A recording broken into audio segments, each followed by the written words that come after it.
Hi guys, we're back with my question answer session with Jasleen. This is Kai, by the way. He is Bubbles' younger brother.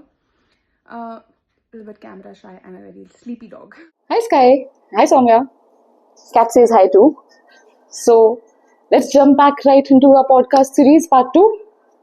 Back to our conversation. It's definitely interesting to understand that how we humans eat like a mixed food, balanced meal kind of a thing and have supplements, which is why it's better for us. Yeah, for us it's always about balancing our diets, right? Like it's all about mixing as many vegetables as possible, as many fruits as possible, or just changing the vegetables that we're eating on a regular basis and making sure that we're not sticking to just that one ingredient. Imagine us eating dal chawal for our entire life. How is that going to be balanced? So yeah, like you mentioned, for us it's all about adding different vegetables and fruits in our diet, and somehow that's not really something which we do on a regular basis for our pets. I think my follow-up question to this would be, what if I give that mixed meal, like with vegetables, with protein, with carbs and everything for my pet? Would that be a better idea than kibble? Because now, see, this one's covering all the nutrients. I'll probably add on omega-3 or like probiotics to the meal as well to supplement the gut health and everything of my dog.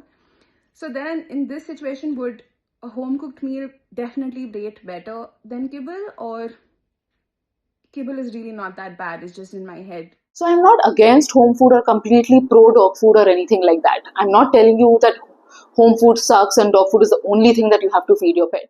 For me, giving home cooked food for Bubbles has been a very important thing for very long. I think I struggled for about 6 years trying to give her different kind of home cooked food. It's about, see, if you have the time and if you have the bandwidth to actually do what you said you're doing, or to balance it in the way that you're balancing it, adding different fruits and vegetables, or adding omega 6 or omega fatty acids, or adding some probiotics to the diet, then that actually is an amazing thing that you're doing. But how many people actually have the time to do that on a daily basis, to formulate a diet in that way on a regular basis to keep it fresh? Because if you're talking about fresh versus preserved, I'm not going to advocate you to make the food for one entire week and freeze it and then keep, defrosting it, microwaving it, and giving that to your pets. Because then again, what's the difference between that and the pet food that we've been discussing? So it needs to be made actually fresh on a daily basis.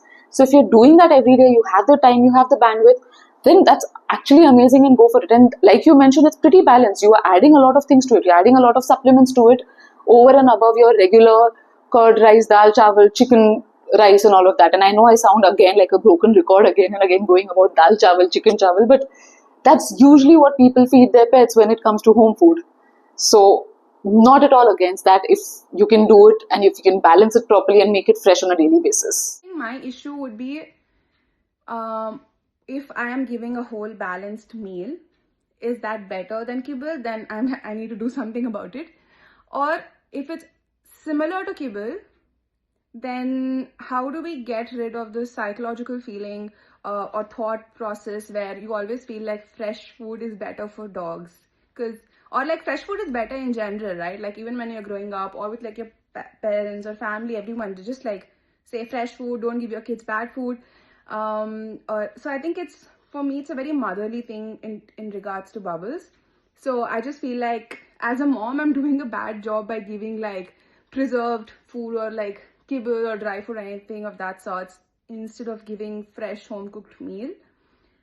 So yeah, I think my main question would definitely be like, if I'm giving a balanced meal, is that better than kibble or as good as kibble?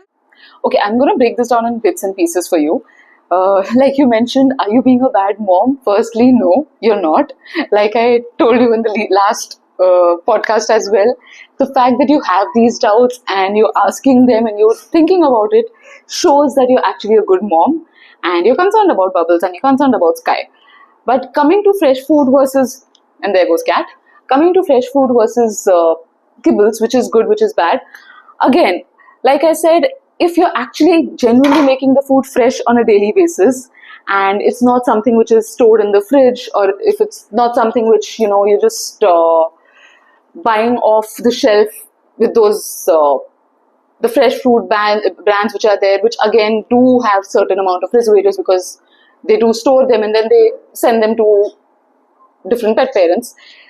That's a whole different debate. But if you're actually making it yourself at home, fresh, balanced every day, then it's like I said, same as kibbles. I'm not going to say one is good, one is bad. Depending on what dog foods we're talking about, which I'll do a whole different thing about. If it's just about the good kibbles and the good dog food versus a good balanced home food freshly made on a daily basis, both are equally good. You can definitely go for a home cooked meal on a regular basis, adding the supplements which we've discussed like probiotics and omega fatty acids and everything else. There's no harm in that at all if you're choosing that over dog food. And now to address your question about the preservatives. I know there's a lot of this misconception and this negativity around preservatives. Whenever it comes up, everyone is like, oh, preservatives are bad. But think about it this way. We have ketchup on a regular basis and the bottles and all are preserved for a really long time. Or everything that we have, any packaged food or drinks that we have, whether it's soft drinks or ketchup or pickles, in fact, homemade pickles, but they still do have something called preservatives, natural, healthy, safe preservatives, which is how we are able to store the pickle for up to a year and use it on a regular basis. So there are different kinds of preservatives, not all are bad. So you need to know, you need to understand how to read the back label of a kibble or a dog food brand, or else just the research that we need to do about it to see what kind of preservatives they're using for it, or just what goes into it. Again, that's something which I'll discuss in a whole different topic because I know that's otherwise going to lead somewhere else. But as far as this is concerned, I think we've had a very good, very in-depth discussion today about this, and let's stop this here for now. And I'll definitely get back again with another series where we'll talk about supplements, additional supplements to add to your diet, pet's diet, and just a little bit more about fussy dogs and how to deal with them. Okay, and don't forget to like, share, and subscribe.